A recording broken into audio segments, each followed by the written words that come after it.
Hello guys, अगर आप लोग को मेरे वीडियोस पसंद आ रहे तो प्लीज मेरे चैनल को सब्सक्राइब कर दियो। और वार विलन के पिछले एपिसोड के एंड में हमने देखा था कि जैंग को एक बिल्ली मिल जाता है। इसे देखने के तुरंत बाद ये बिल्ली को अपना फालतू बना के वहां से ले जाने लगता है। तब एसोसो पूछने लगता है कि जैंग, क्या तुम सच में ठीक हो? क्या तुम्हारा पूरा इंजरीज ठीक हो चुका है? अब ये सुनने के बाद जैंग बोलने लगता है, हाँ तुझे चिंता करने की कोई भी जरूरत है, मेरा सारा इंजरीज हील हो गया। अगर मैं इतना जल्दी हीरो होने के बारे में वो बुढ़ा को पता चलेगा तो वो पूरी तरह से हिल जाएगा। ये बोलने के बाद जैंग अपने माने में सोचने लगता है, अभी के लिए मेरा पूरा इंजरीज हील हो गया, पर मैं वहां पर डासिंगडम के अंदर जाकर उन सारे कमीने से बदला लेना चाहता हूँ। मैं पहले जितना ताकतवर बनना चाहिए मुझे। ये सोचने के बाद सोसो से पूछने लगता है कि क्या सोसो, ये नासिया स्ट्रीट के अंदर कोई स्पिरिट जेट मिलता है क्या? ये सुनने के बाद सोसो थोड़ा चौंक जाता है और पूछने लगता है, क्या स्पिरिट जेट? मैंने सुना था कि वो स्पिरिट जेट सिर्फ कल्टिवेटर्स के लिए काम आते हैं। क्या इसका मतलब तुम भी एक कल्टिवेटर बनना चाहते हो? अगर तुम सच में कल्टिवेटर बनना चाहते हो, वो स्पिरिट जेट तुम्हें नासिया स्ट्रीट के अंदर ग्रेट हॉल के अंदर भी मिल सकते हैं, उसके साथ चेन फैमिली के अंदर भी मिल सकती है। एक भी स्पिरिट जेट खरीदने के लिए तुम्हारे पास काफी ज्यादा पैसा होना चाहिए, क्योंकि वो स्पिरिट जेट ब्लैक मार्केट के भी काफी ज्यादा रेयर मिलती है। अगर तुम सच में वो नासिया स्ट्रीट के अंदर जाना चाहते हो तो उससे पहले तुझे चेन फैमिली के बारे में जानने की जरूरत है, क्योंकि वो स्ट्रीट के अंदर ऑलमोस्ट सारे शब्द उन्हीं फैमिली के अंदर आ जाते हैं। और मैंने ये भी सुना था कि वो चेन फैमिली हमारे ग्रेट बैंडेड हॉल के मुकाबले काफी स्ट्रांग है, क्योंकि उनके पास काफी सारे गुंडे हैं। और तुम्हें देखकर मुझे ऐसा लग रहा है तुम अकेला वहां पर नहीं जाना चाहते हो, बल्कि मुझे भी तुम्हारे साथ लेके जाना चाहते हो। अगर ऐसी बात तुम एक बार इसके बारे में सोच लो, क्योंकि हमारे पास कोई बैकग्राउंड भी नहीं है और इसके साथ साथ वहां पर जाकर खरीदने के लिए पैसे भी नहीं है। ये सुनने बाद जैंग बोलने लगता है, बैकग्राउंड के बारे में एक सेकंड के लिए साइड में रखो, पर तुम सच बोल रहे हो, हमारे पास पैसे नहीं है, तो इसीलिए हमें पैसा कमाने की जरूरत है। और तभी हम देखते हैं वहां पर वो गावड़ी आ चुका होता है, उसके साथ तीनों और बंदे को लेकर आ चुका होता है। तभी गावड़ी बोलने लगता है, सीनियर ब्रदर चेनकी, उसी कमीने ने तीनों को पूरी तरह से कुड़ाई कर दी। तभी वो चेनकी सामने आ जाता है, आने के बाद बोलने लगता है कि ओ बच्चे, क्या तुझे पता है मैं कौन हूँ? और ये सुनने के बाद ये सोचो हिल जाता है और बोलने लगता है,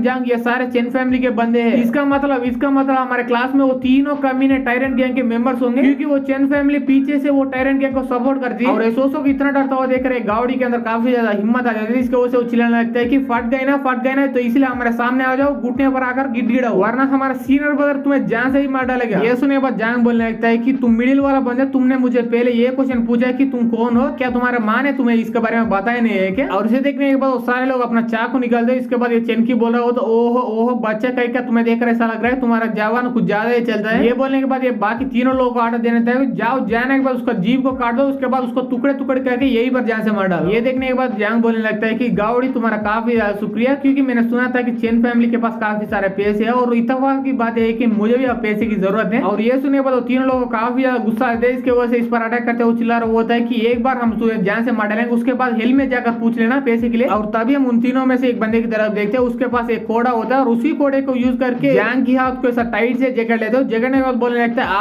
अब तू कैसे बच पाएगा ना बीडू। ये सुने तुरंत बाद ही जैंग उस कोड़े को आसानी से उसके हाथ से निकलते हुए बोल रहा होता है, उस क्वेश्चन को मुझे तुमसे पूछना चाहिए, क्योंकि मैं तुम लोगों का कुटाई करने वाला हूँ, पर वो भी फ्री में नहीं बल्कि पैसे के लिए। ये बोल के वो कोड़े वाली बंदे की फेस के ऊपर एक जोरदार पंच कर देता है। पंच करने के बाद बोलने लगता है कि ये पंच के लिए तुम्हें 300 सिल्वर पे करना पड़ेगा। इसके बाद कोई और दूसरा बंदे के ऊपर एक किक कर देता है। वो किक करने के बाद बोलने लगता है, ये किक के लिए तुम्हें 500 सिल्वर पे करना पड़ेगा। इसके बाद वो कोड़े को यूज करके वो तीनों लोग जगड़ लेते हैं। जगड़ने के बाद ऐसा दूर फेंक देता है, और फेंकने के बाद बोल रहा होता है, और गाइस तुम लोगों के साथ फाइट करने की वजह से मेरे अंदर का काफी ज्यादा स्ट्रेंथ वेस्ट हो गई, तो इसीलिए तुम सारे लोग मिलकर मुझे 2000 सिल्वर पे कर लीजिए। ये बोलता हुआ ये सामने की तरफ जे की जा रहा होता, तभी पीछे की तरफ से वो चेनकी आ जाता है, तलवार लेके उस पर अटैक करने वाला होता, पर इसका बनक पहले हमारा जैंग को लग जाता है। इसकी वजह से इस अटैक को आसानी से साइड में जाकर डैज कर लेता है, और डैज करने के बाद हमारा जैंग उस चेनकी के हाथ पकड़ लेता है। पकड़ने के बाद बोलने लगता है कि तुम इन सारी को लीडर हो, तो इसलिए तुम्हें एक बम्पर ऑफर दे रहा हूं, मैं तुम्हारा पूरा एक हाथ को ही तोड़ दूंगा, उसके बाद तुझे कुछ ज्यादा पे करना नहीं पड़ेगा, बस 1500 सिल्वर पे करना पड़ेगा। और ये ऑफर सिर्फ आज ही के, ये बोल के उसका हाथ को पूरी तरह से तोड़ देता है। इसी की वजह से उसको काफी ज्यादा दर्द होने लगता है, चिल्लाने लगता है। तब जैंग बोलता है कि पर तुझे मुझे और भी ऑफर देने का मन कर रहा है, तो इसलिए ये बोल के उसका और भी कुटाई करने लगता है। तभी वही एक दूर कमरे से एक लड़की बोले होते हैं, माम यहाँ पर आकर देखो, ये बड़ा भैया किसी को मार रहा है। तभी उसका माम आ जाते हो, आने के बाद बोलने लगते हैं, कीड़ा तुम जल्दी अपने रूम के अंदर चले जाओ। ये सुनने के बाद वो बच भी वहां से चले जाने लगती है, और वो वहां से जाने के बाद उसका माम उस विंडो के पास आ जाते हो। आने के बाद उसको जैंग को देखने लगता है। जैंग को देखने के बाद वो अपने मन ही मन सोचने लगता है, ये तो एक बच्चा है, पर उसकी एक्सप्रेशन को देखने के बाद मुझे ऐसा लग रहा है वो बच्चा नहीं बल्कि एक जवान आदमी है, जो कि काफी सारे ईविल से फाइट किया हुआ है। तब हम जैंग की तरफ देखते हैं, वो बोल रहा होता है, तुम्हारा चेन फैमिली का बिल पूरा 3000 सिल्वर हो चुका है, पर तुमने मुझे जान से मारने की कोशिश की, तो इसीलिए मुझे भी वो सारे पैसे नहीं चाहिए, बल्कि मैं भी तुझे जान से मारूंगा। ये बोल के एक जोरदार अटैक उस पर करने वाला होता है। इसे देखने के बाद उस बंदे के पूरी तरह से फट के चोट हो जाता है और चिल्लाने लगता है, मम्मी मुझे बचा लो। पर वहां पर उसे बचाने के लिए उसका मम्मी नहीं बल्कि उसका फादर आ चुका होता है, और आने के बाद तुरंत ही जैंग का हाथ पकड़ लेता है। पकड़ने के बाद बोलने लगता है कि प्लीज मेरे बेटे के ऊपर थोड़ा तो दया तो दिखाइए। तब जैंग अपने मन ही मन सोचने सोचता है अरे बाप रे ये बंदा काफी ज्यादा स्ट्रांग है, इसलिए मैं अपना हाथ भी हिला नहीं पा रहा हूँ। इसके बाद वो बंदा खुद ही हाथ छोड़ देता है। छोड़ने के बाद बोलने लगता है कि मास्टर जैंग मेरा नाम चेनबू है और मैं क्या पूछ सकता हूँ जैसे छोटे बच्चे के साथ आप क्यों फाइट कर रहे हैं। ये सुनने के बाद जैंग बोलने लगता है क्योंकि मुझे फाइटिंग करना पसंद है, वो भी बुरे बंदों से। ये सुनने के बाद चेनबू बोलने लगता है कि वो सारे तो बच्चे है इसलिए उनको दुनिया के बारे में बिल्कुल भी नहीं पता, और आपने पहले 3000 सिल्वर मांगे और वो सारे 3000 सिल्वर में देने के लिए तैयार हूँ, तो इसलिए प्लीज उनको छोड़ दीजिए। ये सुनने के बाद जैंग बोलने लगता है तू कौन होता है मुझे पैसे देने वाला, क्या मैंने तुमसे पूछा? तुम्हारे बेटे ने मुझे मारने की कोशिश की, क्या मेरा जान का वैल्यू सिर्फ 3000 सिल्वर है? अगर ऐसी बात हो वो 3000 सिल्वर मैं ही तुझे दूंगा, तेरे बेटे को मुझे मारने दे। ये बोल के नीचे पड़ा हुआ एक तलवार को उठा लेता है। उठाने के बाद ये चिनकी को पकड़ के उसे मारने वाला होता है। इसे देखने के बाद ये चिनकी को पूरी तरह फट जाते, उछलने लगता है फादर फादर मुझे प्लीज बचा लो। और ये देखने के बाद उसका फादर भी उसका सामने आ जाता है। आने के बाद जैंग के पेट के ऊपर एक जोरदार पाम अटैक कर देते हैं, इसकी वजह से जैंग थोड़ा पीछे आ जाते हैं। इसके बाद ये चेनबू बोलने लगता है आपके ऊपर मेरे बेटे ने मर्डर अटेम्प्ट किया और इसके बदले आपने मेरे बेटे के एक हाथ को पूरी तरह से तोड़ दिया, तो इसलिए मुझे ऐसा लग रहा है ये पनिशमेंट मेरे बेटे के लिए काफी होगा। ये सुनने के बाद जैंग बोलने लगता है ठीक है मैं अब छोड़ रहा हूँ तुम्हारे बेटे को, पर तुम 3000 सिल्वर के बारे में मत भूलना। ये सुनने के बाद चेनबू बोलने लगता है कि थैंक यू मास्टर जैंग, आपका ऐसा मैं जिंदगी में नहीं भूलूंगा और आपको 3000 सिल्वर मैं तुरंत ही लाके दूंगा। वो चेनकी बोलने लगता है कि फादर मुझे समझ नहीं आ रहा आप इस नल्ले बंदे से क्यों डर रहे हैं। ये सुनने के बाद उसका बाप उसको वहां से ले जाता है। वो बोल रहा है कि बच्चे कहेगा तेरे हिम्मत भी कैसे यहाँ पर आकर मेरे पीठ पीछे ये सारे कांड करने की। ये सुनने के बाद चेनकी बोलने लगता है फादर फादर प्लीज मुझे माफ कर दे, ऐसा बिल्कुल भी आगे जाकर नहीं करूंगा मैं। और ये सारे कांड होने के बाद वो मोटा ऊपर आ जाता है। आने के बाद बोलने लगता है तुम कायर कही कि अगर तेरे पास हिम्मत है तो जैंग से नहीं बल्कि आकर मेरे साथ फाइट करो। ये सुनने के बाद जैंग बोलने लगता है मोटे तुझे इतना ओवर एक्शन करने की कोई भी जरूरत नहीं, क्योंकि वो चेनपू नॉर्मल व्यक्ति नहीं बल्कि एक कल्टिवेटर है। ये सुनने के बाद मोटा कहने लगता है क्या वो एक सच में कल्टिवेटर है? मैंने सुना था कि कल्टिवेटर्स अपना पावर को सन एंड मून से या हेवन एंड अर्थ से किसी से भी प्राप्त कर सकते हैं, और मुझे जितना पता है उसके मुताबिक नाशनल स्ट्रीट के अंदर कोई भी कल्टिवेटर नहीं है। ये सुनने के बाद जैंग कल्टिवेशन के बारे में और कल्टिवेशन के लेवल के बारे में बताने लगता है, और तभी हमारे एपिसोड यहीं पर खत्म हो जाते हैं। अगर आपको ये एपिसोड पसंद आए तो एपिसोड को लाइक कर दीजिए, शेयर कर दीजिए, सब्सक्राइब कर दीजिए। Thanks for watching guys.